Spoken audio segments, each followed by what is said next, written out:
Olá pessoal, tudo bem? Eu sou o Gabriel, mediador de Física do Pré-Vestibular Social CCERJ, e hoje a aula é sobre queda livre. O que é um movimento de queda livre? Vocês saberiam responder? O movimento de queda livre é um movimento que um corpo que só está sujeito à força gravitacional vai realizar. Ou seja, se você tem um corpo qualquer, imagina qualquer objeto, qualquer corpo que seja, ele está submetido unicamente pela a força gravitacional, ou seja, só tem a força gravitacional atuando sobre esse corpo, ele está em queda livre. Ele está realizando um movimento de queda livre, ok? Sim, pode imaginar coisas caindo, é praticamente isso.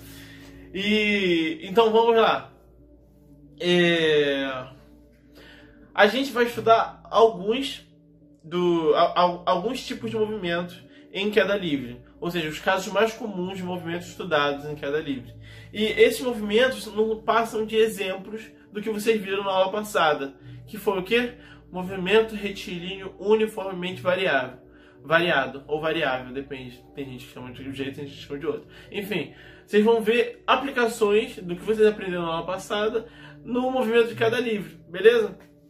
Mas para isso a gente vai precisar fazer algumas restrições.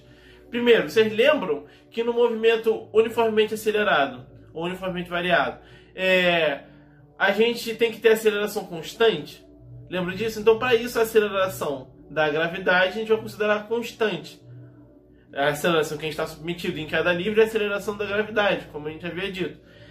Mas professor, mas Gabriel, isso significa que a aceleração da gravidade é constante em qualquer lugar da Terra? Não. A aceleração da gravidade, na verdade, ela diminui de intensidade conforme a gente se afasta da Terra.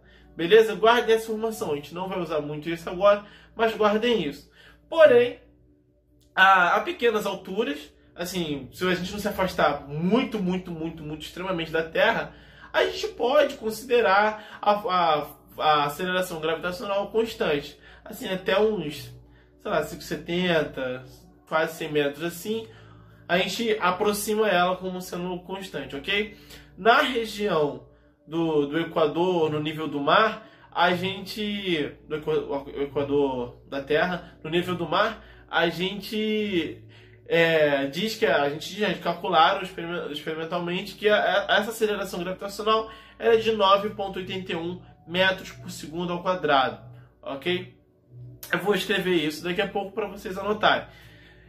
Mas a gente, nos exercícios, a gente costuma usar como sendo 10 metros por segundo ao quadrado. Beleza? Então a gente vai considerar ela constante. Ok, agora eu já posso tratar como um movimento retilíneo uniformemente variado. Beleza? Só que a gente também tem que desprezar qualquer outra força que atue sobre o nosso corpo. E que outra força poderia ser essa? A resistência do ar, por exemplo. Um exemplo, a gente vê como a resistência do ar atua sobre um corpo, o quanto ela influencia, né? Porque é muito fácil a gente pensar, a resistência do ar é mesmo para qualquer corpo, não vai fazer diferença, né? Não. Eu vou mostrar para vocês agora com um exemplo bem simples.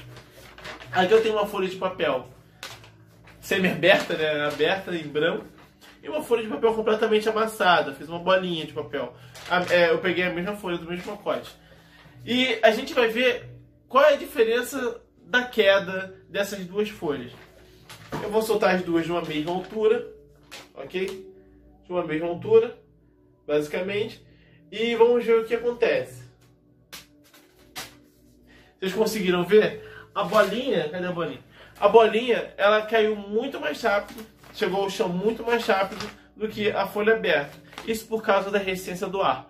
A resistência do ar, a intensidade dela vai depender do formato do seu objeto, entende? Das dimensões dele. Quando eu digo dimensões, eu quero dizer formato, qual é a forma dele, se ele é extenso ou não, beleza? E da massa também, mas nesse caso a massa é a mesma, então ela só variou por causa do formato. A massa é a mesma porque eu estou usando a mesma folha, praticamente. Então ela variou só por causa do formato. E isso influenciou no meu movimento de queda livre. A gente não quer isso nos nossos problemas. Então a gente vai estar num mundo, a gente vai tratar das coisas num mundo em que não existe, ou seja, a gente vai desprezar, ela está lá, mas a gente vai desprezar, fingir que não existe a resistência do ar, ok? A força que o ar faz nos objetos.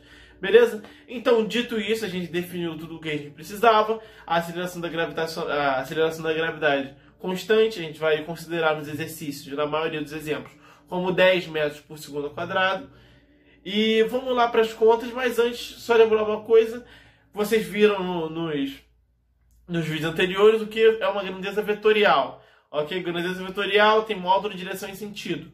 Vocês viram que eu me referi à gravidade apenas com o módulo dela, me referi à aceleração gravitacional com o módulo dela. Mas, na verdade, a aceleração em si, a aceleração é uma grandeza vetorial. Ela tem módulo, direção e sentido. A aceleração gravitacional também, ela não está isenta disso. Ela está apontando sempre para o centro da Terra. Sempre no nosso caso, que a gente está aqui na Terra, a gente vai ver, pra gente é para baixo. Então está sempre, se você vê de um telescópio, você vai ver que não tem muito no telescópio de um satélite, você vai ver que não tem muito uma noção do que é para baixo, do que é para cima, né? Então a gente vai dizer que está apontando para o centro da Terra. Beleza? Mas vale aqui no nosso regime aqui da Terra, a gente está aqui na superfície, a gente diz que é para baixo, ok?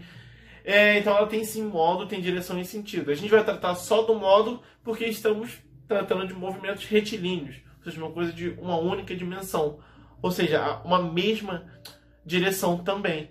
O sentido é que muda, e para mudar o sentido basta a gente mudar o sinal. A gente vai ver isso já já no papel, como trabalhar esses casos que eu falei. Os casos são o abandono do repouso de um objeto, beleza? Um lançamento vertical para baixo, diferente do abandono, eu vou jogar para baixo a minha bolinha, e o lançamento vertical para cima. Esse aqui, o clássico lançamento vertical para cima. A gente vai tratar esses 3 casos e vamos discutir coisas bastante interessantes. Vamos lá. Então vamos ao nosso primeiro caso. Um corpo abandonado a partir do repouso. Antes disso, como eu tinha dito anteriormente, para lembrar vocês e deixar anotado que o valor de G na região equatorial no nível do mar, próximo ao nível do mar, equivale a 9,81 metros por segundo ao quadrado. Prestem sempre atenção na unidade de aceleração, ok?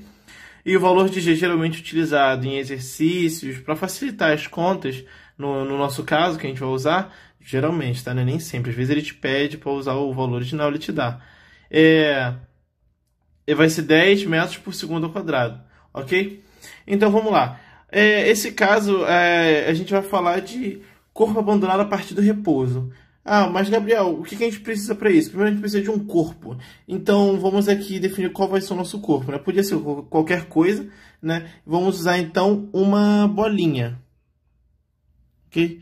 Usei aqui uma bolinha. Esse aqui é o meu corpo. Se ele está sendo abandonado a partir do repouso, então qual é a velocidade inicial dele? A velocidade inicial é 0, porque se ele estava no repouso no início do movimento, ou seja, quando ele é abandonado, a velocidade inicial é 0. A gente representa a velocidade inicial, V0, igual a 0. Ok? Então vamos lá. Outra coisa também.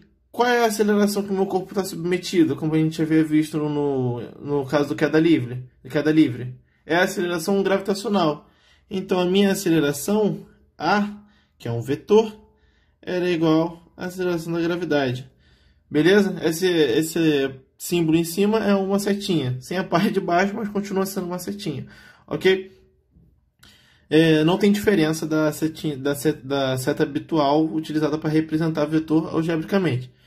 E eu vou colocar aqui, representar como uma seta mesmo, a aceleração para baixo. Eu estou representando como uma seta, ok? Só para representar o sentido dela, que é sempre para baixo. Vamos lá. Tendo já em mente que a aceleração é a aceleração gravitacional e a velocidade inicial é 0, falta só o mais importante, que a gente precisa de um sistema de coordenadas para saber qual é o sinal que essa aceleração vai levar na hora da gente fazer as contas, ok?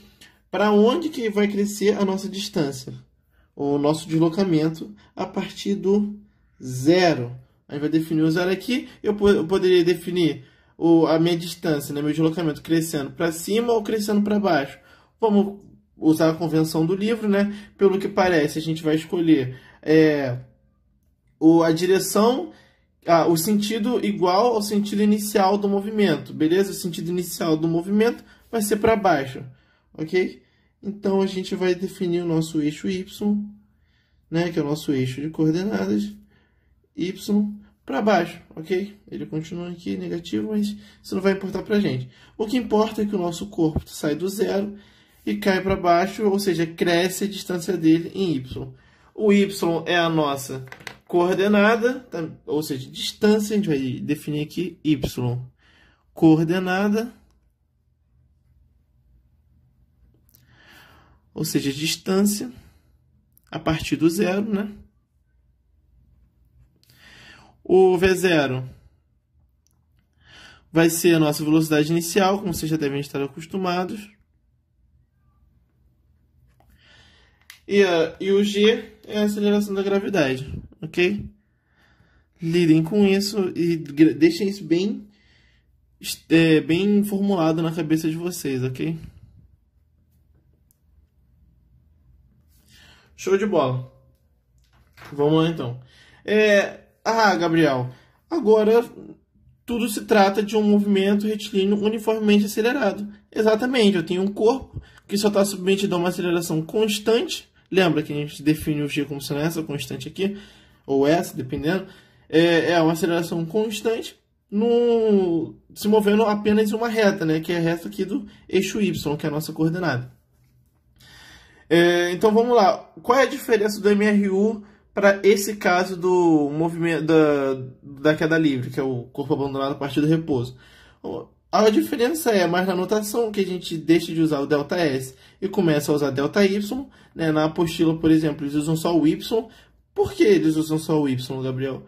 Por quê? Porque ΔY, né, não é nada mais, nada menos do que... Deixa eu pegar aqui uma outra cor.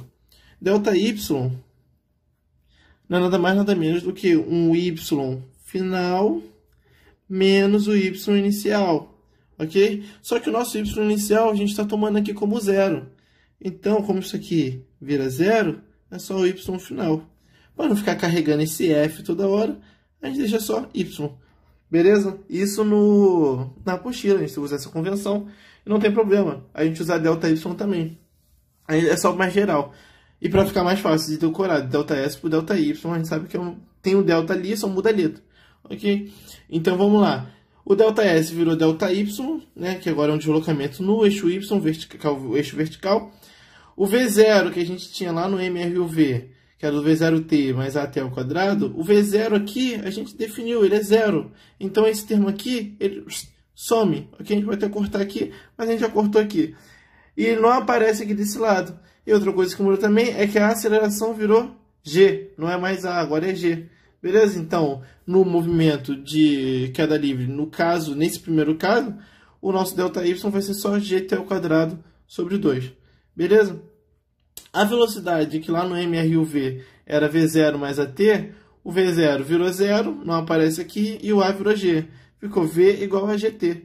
Ou seja, a partir do momento que esse corpo é abandonado, a velocidade dele em qualquer ponto vai ser dada pela gravidade, pelo módulo da aceleração da gravidade, vezes o tempo que levou dele do instante inicial até o instante que a gente estiver analisando. Ok? A equação de Torricelli que a gente viu lá, que vocês viram lá no capítulo anterior, ela vai passar de V ao quadrado igual a V0 ao quadrado mais 2a ΔS. O V ao quadrado vai continuar. O V0 é 0. 0 vezes 0 dá 0. Então esse cara aqui morre. E o A vira o G, como vocês já viram anteriormente. E o ΔS volta aqui como ΔY. Beleza? Então, basicamente, nesse primeiro caso, são essas as diferenças que a gente encontra. Ok? O nosso segundo caso é o lançamento vertical para baixo. Gabriel, qual é a diferença do lançamento vertical para baixo e do abandono? A diferença principal, a gente já vai logo atacar o problema, que é a seguinte. Vamos definir primeiro o nosso corpo, que vai ser a mesma bolinha, a gente vai representar, ok? Vamos definir o nosso sistema de coordenada como sendo o mesmo, se a gente está lançando para baixo. O meu movimento inicial vai se dar para baixo, a gente vai usar essa convenção aqui. Beleza? Vai ser o mesmo. Lembrando que não importa o sistema de coordenadas que você use, se você tomar cuidado com os sinais, com os sentidos, vai tudo dar certo no final, ok? O ideal é que você use deixe suas contas que mais lhe convenha, dependendo do problema. Conforme vocês forem fazendo exercícios, vocês vão ver qual é a melhor escolha para cada exercício, ok? Aqui vai ser o nosso zero. Então vamos lá, aqui está o nosso corpo. Ele está submetido ainda à mesma aceleração. Vou fazer aqui a representação do nosso vetor, só a representação mesmo, ok? A igual a G. E a velocidade inicial dele, dessa vez é diferente. A nossa velocidade inicial, V0, ela não é diferente de zero, ok? Ela vai ser igual a um V aqui, um V0 diferente de zero, ok? Um V0, vetor, diferente de zero. Tudo bem?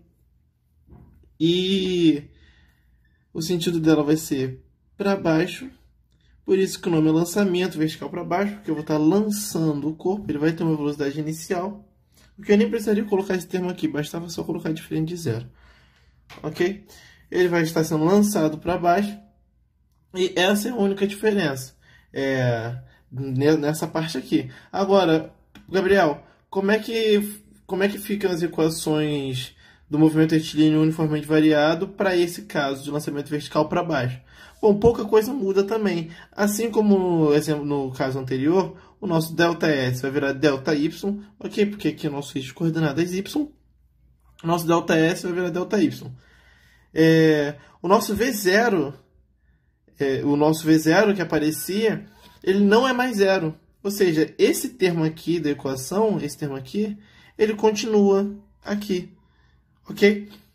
E o AT ao quadrado vai virar GT ao quadrado, como a gente já tinha visto, né? Lembra que G é a aceleração da gravidade. Aqui eu estou colocando representação vetorial. Porém, como o movimento é retilíneo, se dá numa única reta, a gente vai usar só os módulos deles aqui, tratando no nosso problema de queda livre, ok? Porque a gente está num eixo só. A nossa velocidade, que era V0 mais AT, esse V0 vai continuar porque eu tenho V0 diferente de zero, existe esse V0, e o A vai virar o G, que nem no caso anterior. A única coisa que mudou foi que eu tenho sim uma velocidade inicial. Ou seja, a minha velocidade em qualquer ponto aqui vai ser igual à minha velocidade inicial, mais o que a gente pode chamar de velocidade adquirida, né? A velocidade que eu ganhei com a aceleração da gravidade, que é GT, tudo bem? E nesse caso, a aceleração da gravidade está aumentando a minha velocidade porque está no sentido do movimento, porque está no sentido da velocidade inicial. A gente vai ver já o caso contrário daqui a pouco. Lembrando que o sinal mais aqui no G é simplesmente porque a gravidade, a gente escolheu o nosso sistema de referência no mesmo sentido que a aceleração, então o sinal é positivo. E se o sistema de referência for no sentido contrário? Aí você espera um pouquinho que a gente já vai ver isso. A equação de Torricelli, que é V ao quadrado igual a V0 ao quadrado mais 2A ΔS, a única coisa que mudou é que o V0 não é mais zero, como eu já disse, vai ficar esse termo aqui ainda, V0 ao quadrado. O A vai virar o G e o ΔS vira ΔY. Ok? Essa é a única diferença.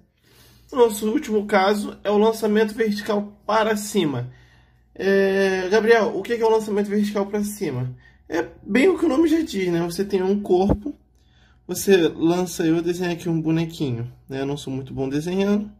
Você lança ele com uma velocidade para cima, ele vai começar a subir, ok? Aí vai chegar um momento que ele vai parar e depois vai descer. Tudo bem? O mesmo corpo sobe e desce. Esse é o lançamento vertical para cima. Algumas coisas vão mudar em relação aos casos que a gente viu até agora. Por exemplo, vamos começar definindo aqui o nosso corpo, né? Sendo uma bolinha. Gabriel, a velocidade inicial de velocidade de lançamento, né? Que é a inicial, ela vai estar apontando para baixo ou para cima? Isso mesmo, para cima. Então, o nosso V0, que é diferente de zero, né? Vai apontar, a gente vai representar ele com o vetorzinho aqui saindo do boneco, do nosso corpo, para cima, ok? V0 diferente de zero. Esse ponto aqui foi acidental, não ignore. V0 diferente de zero. E a aceleração da gravidade vai ficar para cima também? Não, não vai ficar para cima. A aceleração da gravidade continua igual a G para baixo. Beleza? A aceleração da gravidade continua para baixo. E o nosso sistema de coordenadas? Nosso sistema de coordenadas, dessa vez a gente vai colocar ele para cima, porque vai ser o mesmo sentido que o movimento inicial do nosso corpo, ok? Y crescendo para cima, aqui vai ser o 0, para cá não importa, negativo, a gente não vai usar isso agora. Vamos nos preocupar do 0 para cima. Eu já expliquei o que acontece, a gente vai jogar um corpo, ele vai para cima, para cima, para cima, para cima, vai parar, depois vai começar a descer. Vamos lá. Como fica as equações dele no movimento retilíneo uniforme? Dá para ver que ele esse movimento ele é meio que separado entre duas etapas, né? Você pode tratar como uma etapa só, de subida e descida, ou então você pode separar a etapa da subida e a etapa da descida. Mas prestando agora muita e muita atenção com os sinais. Muita e muita atenção com a escolha do nosso sistema de referência, né? Nosso sistema de coordenadas. Como fica as equações do movimento retilíneo uniformemente variável nesse caso de queda livre? Ok? Aqui para simplificar eu coloquei QL e o caso que a gente está analisando. Como fica? O nosso ΔS a gente já está cansado de ver que virou ΔY, ok? O nosso V0T, nesse caso a velocidade inicial está no mesmo sentido que o nosso sistema de coordenadas, então ela é positiva. Permanece o V0T, eu vou só corrigir aqui e deixar um pouco mais legível, né? Talvez eu tenha estragado, porque minha mão estava tremendo um pouquinho nessa hora, deu uma tremida na mão e ficou meio bagunçado. Ok? E dessa vez, o sinal que vai aqui na aceleração, que era o A e virou o G, é o de menos. Por que, Gabriel, o sinal de menos? Lembre muito bem disso, porque nesse caso, por causa do sistema de coordenadas que a gente escolheu, a aceleração, né, da gravidade, a gente escolheu o nosso sistema de coordenadas como sendo contrário ao sentido dela. Ou seja, a aceleração está contrária ao sentido do nosso sistema de coordenadas. Então, a gente usa o sinal de menos. Ok? Essa é a única diferença grande em relação aos outros casos. A mesma coisa vale para a velocidade. A nossa velocidade, que era V0 mais AT, esse A aqui também está meio estranho, mas é um A, tá, pessoal? V0 mais AT, o A virou o G e ganhou o sinal de menos. O que significa isso daqui? Vamos analisar essa equação aqui. A nossa velocidade inicial, ela é positiva, né? Porque ela está no mesmo sentido do nosso sistema de coordenadas. E a nossa velocidade ela vai diminuindo com o tempo. Aqui ela começa com tempo igual a zero, começa nada aqui. A gente tampa essa parte, fica só V0. Conforme o tempo vai passando, esse termo aqui, esse termo aqui, ele vai aumentando. Aí, como tem um sinal de menos, a minha velocidade em si, ela vai diminuindo. Vai chegar um momento em que esse termo aqui, conforme o tempo vai passando, vai ficar igual à velocidade inicial. Ou seja, vai ficar um valor menos ele mesmo. É esse o momento em que a velocidade chega a zero. Beleza? Depois, ela vai continuar diminuindo. Ah, mas Gabriel, a velocidade chega a zero e continua diminuindo? Isso significa que a minha velocidade ela fica negativa? Sim. E o que significa velocidade negativa? Você sabe responder. Velocidade negativa só significa que a minha velocidade, nesse momento aqui, tá vendo que eu tenho uma velocidade? Nesse momento aqui, ela está contrária ao meu sistema de coordenadas que eu escolhi para cima. Ou seja, quando ela começa a ficar contrária ao meu sistema de coordenadas que eu escolhi para cima, ela ganha um sinal negativo. É só isso que muda, assim como acontece com a aceleração. Ok? Então, quando você achar um valor de velocidade negativo, se tudo estiver certo até então, é porque essa velocidade está contrária ao teu sistema de referência, ao teu sistema de coordenadas. Então, vamos lá. Torricelli, como é que fica? Nada muda, nada exceto esse sinal, porque o V0 continua V0 ao quadrado. Isso aí vai independer do sentido do lançamento, ok? Porque está ao quadrado. E o G, ele vai carregar aqui o sinal de menos. De novo, o que era mais vai virar menos, o que era A vai virar G. Nosso ΔY, a gente está calejado de ver, que virou ΔY. Ok? Então, a coisa que vocês têm que mais prestar atenção é que o ΔS virou o ΔY, ok? E uma coisa muito importante se lembrar também é que eu tenho o tempo para o meu corpo subir e eu tenho tempo para o meu corpo descer, ok? Ele leva um tempo para subir, leva um tempo para descer e retornar até ao lugar de origem. Gabriel, esse tempo é diferente? Não. O tempo de ida, tempo de subida, melhor dizendo, tempo de subida, ele é igual ao tempo de descida.